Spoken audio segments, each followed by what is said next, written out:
Monsieur le maire, mesdames, messieurs les autorités ministérielles, présidents de conférences, directeurs généraux, présidents de CME, doyens, mes chers collègues. La référence au passé, effectivement, permet de mieux comprendre le présent et peut-être d'éclairer l'avenir. L'histoire du CHU est récente. 60 ans d'existence, c'est infime au regard d'une institution, l'hôpital, qui a plus de 15 siècles derrière elle. Pour autant, au terme de ces 60 années, on peut considérer que la création du CHU en 1958 aura fait passer l'hôpital de l'ombre à la lumière. Jamais la médecine et la condition du malade n'auront autant progressé en si peu de temps. Le CHU est le fruit d'un courant de pensée et d'une volonté politique qui se sont rencontrés dans des circonstances exceptionnelles à deux moments de notre histoire, 1945 et 1958. Pourquoi 1945 ?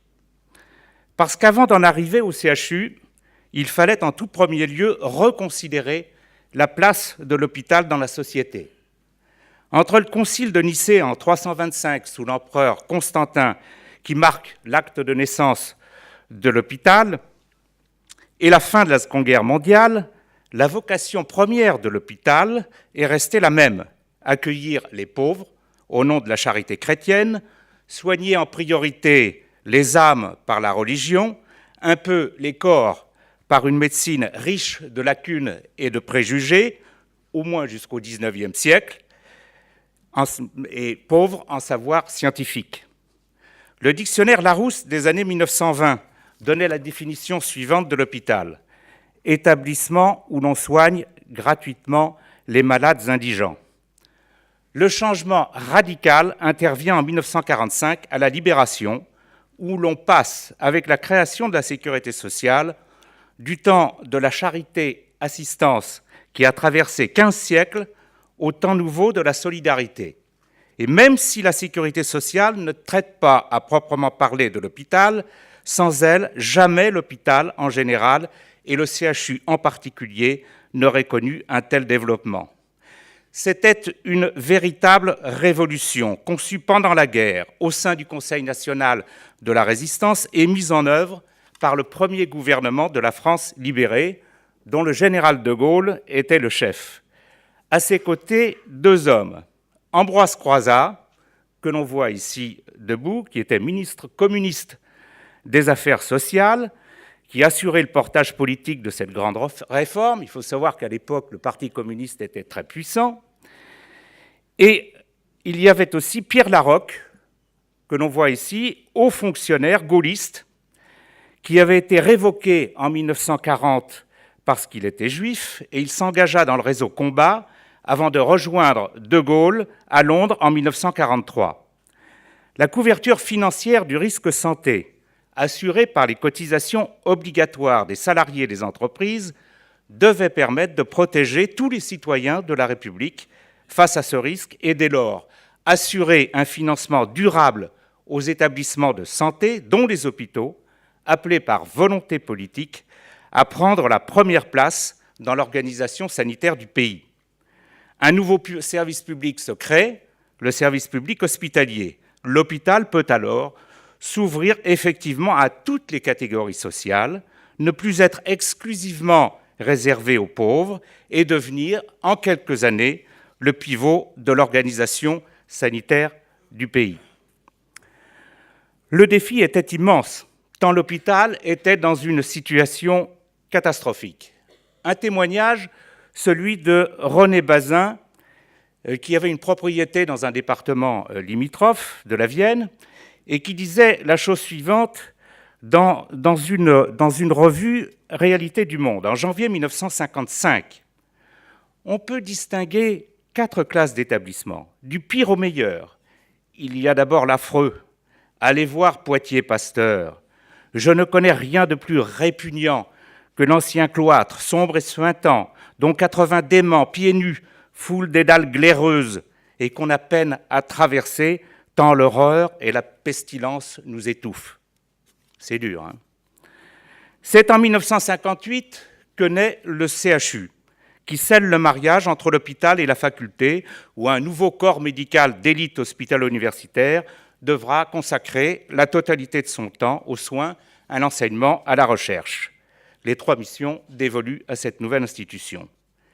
Laissons maintenant la parole au professeur Jean Dosset, prix Nobel de médecine, qui, à l'occasion de la commémoration du 50e anniversaire du CHU, s'exprimait ainsi. À la sortie de la guerre, la France était couverte d'hôpitaux que seuls les plus pauvres utilisaient pour leurs soins et leurs derniers jours. Près de 14 ministères et administrations s'occupaient de la santé et de l'hygiène. Il existait un abîme entre la médecine américaine, la recherche internationale et les hôpitaux de charité français. La situation de la santé en France imposait une transformation. Ce fut l'objet de la réforme Debré. On peut distinguer 3 étapes, disait-il. Une étape d'initiation de 1955 à 1956. Une étape d'élaboration de 56 à 58. Et enfin, une 3e étape de mise en application de 1958 à nos jours. Cette belle réalisation, nous devons en être reconnaissants à 4 grands hommes. Le stade d'initiation, nous le devons à Pierre Mendès France. Vous le voyez là indiquer la direction, là où il faut aller. Le stade d'élaboration et de conception à Robert Debré. Le stade de mise en application à Michel Debré et naturellement Charles de Gaulle. Pierre Mendès France disait au lendemain de la guerre « La République a plus que jamais besoin de savants ». Il était convaincu de la nécessité d'un grand plan santé centré sur un hôpital rénové, ouvert à tous et fonctionnant dans une relation étroite avec la faculté pour donner à l'enseignement de la médecine et à la recherche un nouvel élan. Peut-être avait-il été inspiré par un maire visionnaire, Roger Salengro, maire de Lille, qui, dès 1929, lance le projet d'une cité hospitalière réunissant sur un même espace foncier l'hôpital et la faculté, dont le premier bâtiment, Albert Calmette, fut inauguré en 1937.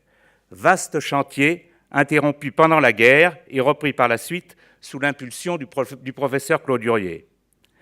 Pierre Mendès France, devenu ministre d'État sous le gouvernement de Guy Mollet en 1956, avait à ses côtés une équipe de médecins, réunis autour de Jean Dosset précisément, qui ont investi les cabinets ministériels en charge de la santé et de l'éducation.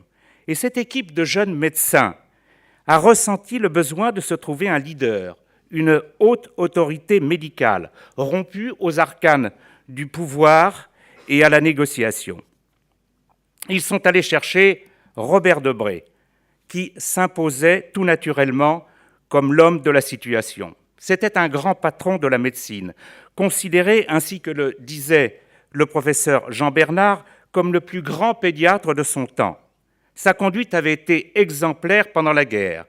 Pourchassé parce que juif, il s'engagea dans la résistance au sein d'un mouvement, le Front national des médecins, qu'il présida et auquel il fit adopter sa vision pour l'après-guerre de l'hôpital moderne, ouvert à toutes les catégories sociales et où les médecins travailleraient à plein temps grâce à la fusion des carrières hospitalières et universitaires, créant ainsi les conditions d'un enseignement médical rénové et d'un développement de la recherche.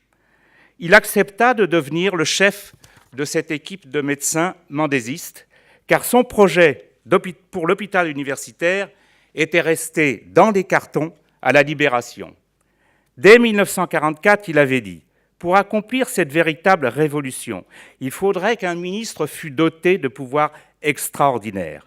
Personne ne voulait de cette révolution, et surtout pas les corps intermédiaires médicaux. » Avec ces jeunes Turcs, comme il avait coutume de les appeler, Robert Debré ressort son projet d'hôpital universitaire, investi d'une mission très officielle en tant que président d'un comité interministériel d'étude des problèmes de l'enseignement médical, de la structure hospitalière et de l'action sanitaire et sociale créé en 1956. Et je cite à nouveau Jean Dosset à propos de ce comité. « Vous voyez, dans le simple énoncé de ce titre, l'immensité de la conception, mais aussi de la tâche qu'il s'était assignée. Dès lors, nous vécûmes 2 années de lutte et de contestation, souvent très virulentes, mais de nombreuses réunions nocturnes au domicile de M. Debré nous permirent d'élaborer progressivement les premiers textes de la réforme que nous imaginions. L'essentiel était prêt en 1958, année où le général de Gaulle reprend les rênes de la France avec des pouvoirs étendus, et à ses côtés, Michel Debré, le fils de Robert, d'abord comme garde des Sceaux, puis Premier ministre en 1959. Une nouvelle constitution est élaborée par référendum et adoptée donc par référendum le 28 septembre. Le général de Gaulle est élu président de la République le 21 décembre et prendra ses fonctions le 8 janvier 1959. Et il nommera le même jour Michel Debré Premier ministre. C'est dans la foulée de cette nouvelle constitution que naît le CHU, par voie d'ordonnance conçue au sein du comité interministériel que présidait Robert Debré depuis 1956. C'est l'ordonnance du 30 décembre 1958 qui traite spécifiquement du centre hospitalier régional et universitaire, gravant dans le marbre les fondamentaux de cette nouvelle entité. Dans chaque ville, siège d'une faculté de médecine et de pharmacie, est établi un contrat de mariage entre le CHR et la faculté, chacun gardant sa personnalité morale et son autonomie financière. Le temps plein hospitalo-universitaire est instauré par fusion des carrières. Ainsi, le soin, l'enseignement et la recherche deviennent les trois missions du centre hospitalier régional et universitaire. Michel Debré, nommé Premier ministre dès le 8 janvier 1959, fera preuve de toute l'autorité nécessaire pour mettre en œuvre cette réforme, malgré l'opposition farouche des syndicats médicaux, du Conseil de l'Ordre et même de l'Académie de médecine, tous craignant la fonctionnalisation de la médecine. Pour donner au CHU toutes les chances de son développement, il fallait aussi légiférer dans deux autres domaines, la structuration de la recherche et la gouvernance des hôpitaux.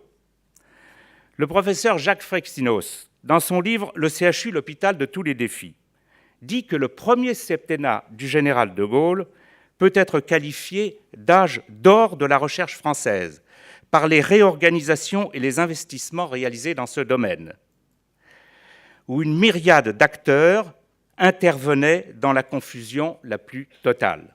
Il crée le 28 novembre 1958 un comité interministériel de la recherche scientifique et technique qui sera présidé par le Premier ministre en personne. En 1961, une délégation générale de la recherche scientifique et technique. Enfin, le 18 juillet 1964, l'INSERM, dont on connaît les liens avec les CHU. On ouvre aussi des cycles universitaires pour former des chercheurs dans les sciences fondamentales. Côté gouvernance, il fallait aussi prendre les mesures nécessaires pour professionnaliser les fonctions de direction des établissements. Aussi, par la loi du 28 juillet 1960, est créée l'École nationale de la santé publique, qui formera les directeurs d'hôpitaux recrutés sur concours après le cycle universitaire, nommés par arrêté du ministre de la Santé, et pour ce qui concerne les CHU, depuis la loi HPST, par décret du président de la République. On le voit, tout le dispositif législatif et réglementaire mis en place dans ces premières années de la Ve République frappe par sa cohérence, sa rapidité et cette volonté politique de conduire les réformes jusqu'au bout, en dépit des résistances et des obstacles de tous côtés. Il ne restait plus alors qu'à faire entrer le nouvel hôpital universitaire dans la vie réelle. D'abord conclure les contrats de mariage entre la faculté et l'hôpital, construire de nouveaux hôpitaux intégrant des locaux universitaires et de recherche, équiper tous ces locaux, recruter et former des cohortes de personnels médicaux, soignants, techniques et de gestion dans un contexte économique national très porteur au début. Disons que la chance des CHU a été de naître et de se développer dans le cycle des 30 Glorieuses qui a pris fin en 1980. Et j'ai eu le bonheur de vivre cette période faste en arrivant au CHU de Poitiers comme assistant de direction en 1971, au siècle dernier. C'est l'occasion pour moi d'apporter mon témoignage de 40 années passées en CHU, dont 20 comme directeur général. Et à ce stade, je veux insister sur un point tout particulièrement.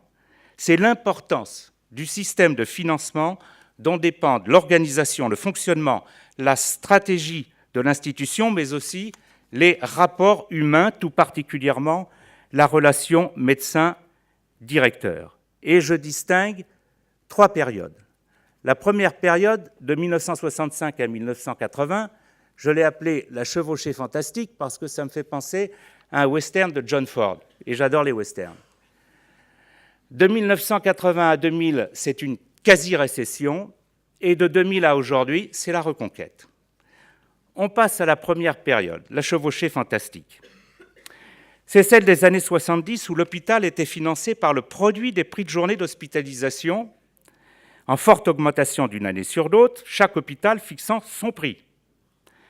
Les émoluments des médecins étaient couverts par les honoraires perçus par l'hôpital. Et lorsque le produit des honoraires était supérieur aux émoluments, l'excédent était conservé par l'établissement pour alimenter le budget d'investissement. La montée en puissance a été très rapide. Il n'y avait pas de problème d'argent. L'hôpital se construisait. On voit ici la construction de l'hôpital Jean-Bernard au CHU de Poitiers. L'hôpital s'équipait, recrutait en masse. Il n'y avait pas d'enveloppe financière contrainte. L'ONDAM n'existait pas. On ne pouvait pas imaginer que ça existe un jour, d'ailleurs. Les investissements ont fait un bond fulgurant. Les plus grosses opérations étaient financées par subvention, 40% de subvention. On avait aussi, pour 30% de la dépense totale, un prêt sans intérêt de l'assurance maladie. Et on empruntait le solde, soit 30%, auprès du Crédit local de France, qui était la banque des collectivités locales. On remboursait les annuités en monnaie de singe parce qu'elles étaient absorbées par l'inflation.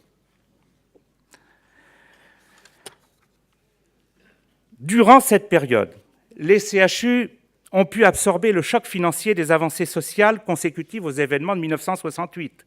Augmentation des salaires, diminution du temps de travail, de même que la croissance très forte du nombre d'étudiants en médecine, passant de 8 000 en 1964 à 36 000 en 1974, qu'il fallait accueillir tant à l'hôpital qu'à la faculté. Il y a eu aussi la loi Boulin du 31 décembre 1970, qui marque une étape importante dans l'évolution de la gouvernance, mais je ne vais pas détailler parce que je n'ai pas le temps. C'est une période où les médecins et les directeurs, dont les équipes s'étoffent en se spécialisant, apprennent à se connaître et se respecter. Les relations étaient bonnes dans l'ensemble, car l'époque était euphorique. Dans les CHU en particulier, on a vu arriver de jeunes agrégés, optant pour le plein temps, qui ont eu les moyens de développer leur spécialité, et les directions hospitalières ont eu à cœur de favoriser les plus dynamiques. Les personnels soignants sont aussi entrés en nombre et l'encadrement s'est de plus en plus affirmé. On a connu de grands DG bâtisseurs. Je pense en particulier à Maurice Rochex, à Bordeaux, Roger Méot, à Toulouse, et puisque nous sommes à Poitiers, Georges Alix. Mais ce rythme ne pouvait être tenu qu'autant que la progression du PIB le permettait, qu'il y avait le plein emploi avec des comptes sociaux en excédent. L'hôpital tel que nous le connaissons s'est construit à ce moment-là. Et tout a changé avec l'arrivée des premiers chocs pétroliers et l'installation de la crise. Et là, j'en arrive à ma deuxième période, la récession. On a eu un premier avertissement quand Raymond Barre était Premier ministre en 1979. En plein été, on reçoit des instructions extrêmement fermes, interdisant les budgets supplémentaires et les révisions du prix de journée. Et puis en 1981, la gauche arrive au pouvoir, avec la promesse de mettre fin au secteur privé à l'hôpital, de supprimer le service en tant qu'unité de base de l'organisation de l'hôpital, donc la fonction de chef de service, et d'installer un nouveau mode de financement à la place du prix de journée, le budget global, inspiré du modèle québécois. De toutes ces promesses, c'est le budget global qui est resté et qu'il a fallu supporter pendant une vingtaine d'années. Les masses d'honoraires et les prix de journée sont supprimés au profit d'une dotation globale de fonctionnement annuelle versée par douzième aux établissements hospitaliers et évoluant de façon mécanique au gré d'un taux directeur fixé chaque année par l'État. Un nouveau dogme s'impose. Toute recette de l'hôpital doit être considérée d'abord comme une dépense de l'assurance maladie. Donc la priorité est de contenir l'activité des hôpitaux pour réduire la dépense. C'est peu exaltant, vous l'avouerez. Le choc était brutal, mais il est vrai que l'on ne pouvait rester sur la lancée des années 1970. L'impact sur les relations médecin-directeur n'a pas tardé à se faire sentir. La gestion s'est bureaucratisée. L'activité n'était plus un objectif à rechercher.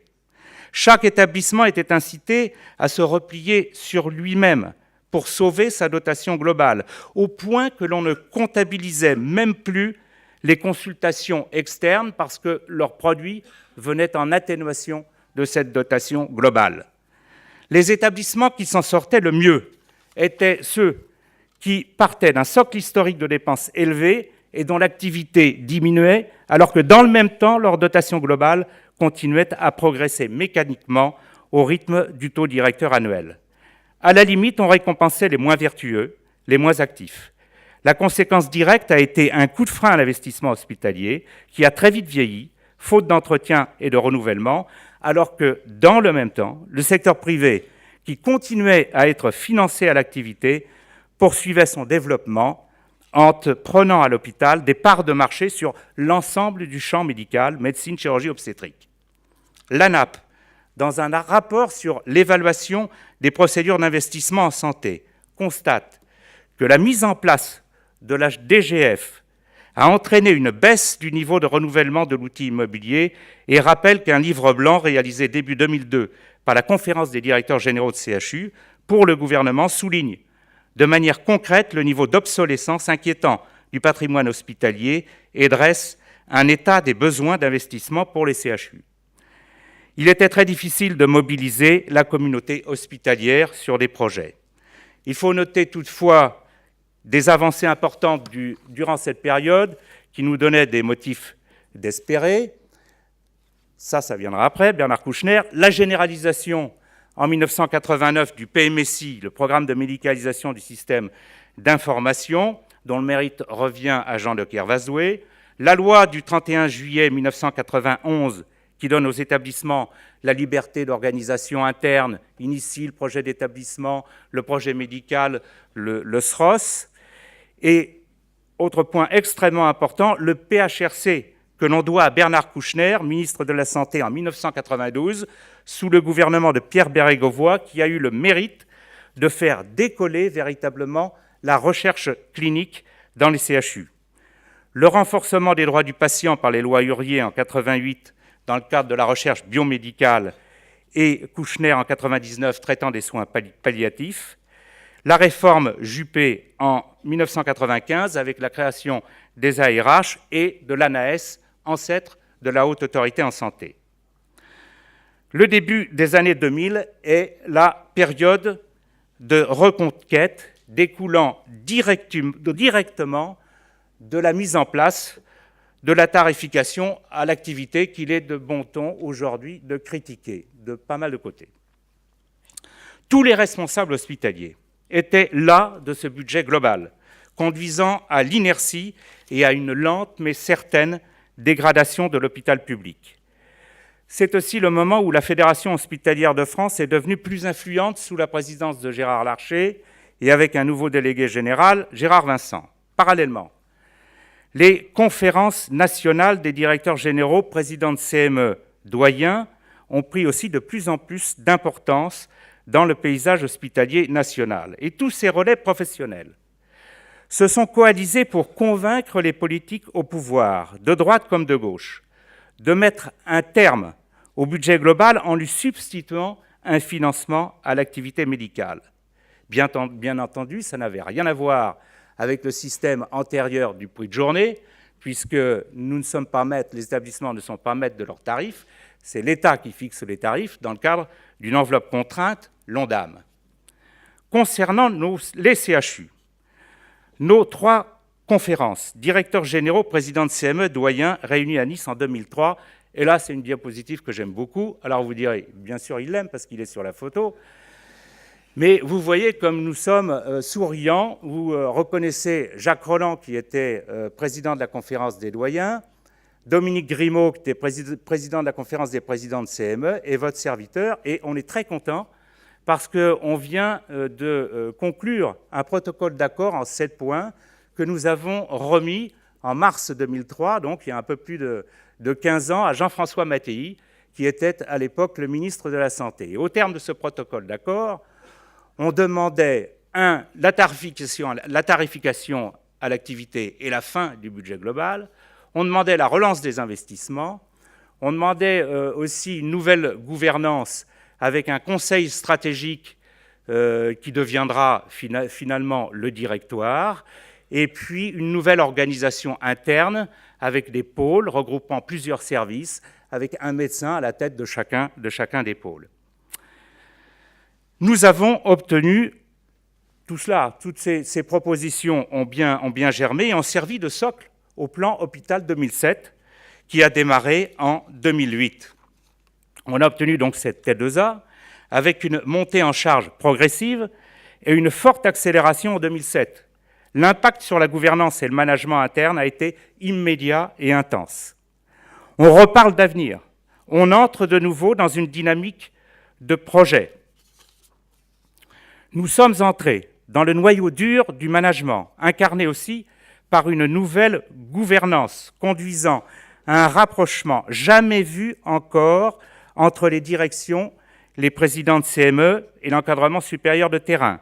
Dans les CHU, le directeur général, le président de la CME, le doyen, doivent être en ligne sur la stratégie de l'établissement et les ressources pour atteindre les objectifs. La stratégie est définie au sein du directoire, où les médecins sont largement majoritaires, avec aussi la présence du coordonnateur général des soins. Je considère que cette évolution du management que traduit la loi HPST du 21 juillet 2009 a été une grande avancée pour l'hôpital et lui aura permis de gagner des parts de marché, comme le démontre une contribution récente à l'évolution du système de financement de l'hôpital, datée du 8 août 2018 et co-signée par Bernard Garrigue, Yves Gaubert, Daniel Portal et Gérard Vincent. Entre 2002 et 2017, la part de marché de l'hôpital sera passée de 45 à 58% en chirurgie, 79 à 83% en médecine, 69 à 78% en obstétrique. En tout état de cause, par rapport aux 2 précédents régimes de financement, prix de journée et budget global, c'est celui de la tarification à l'activité qui a fait entrer l'hôpital dans l'ère du management. Recherche de l'efficience, de la performance, dynamique de projet, relance des investissements, certification des établissements par la Haute Autorité en Santé, créée en 2004, renforcement de la formation des personnels, valorisation de l'encadrement. La finalité de toutes ces actions étant d'assurer aux malades, dont la condition se rapproche beaucoup plus du client que de l'usager, la meilleure qualité de prestation. Au final, en 60 ans, nous avons eu la chance de vivre en direct la montée en puissance de l'hôpital et du CHU, de voir disparaître très vite les salles communes et les locaux insalubres, d'assister au bond en avant de la médecine et de constater combien nos concitoyens sont attachés à l'hôpital, service public préféré des Français.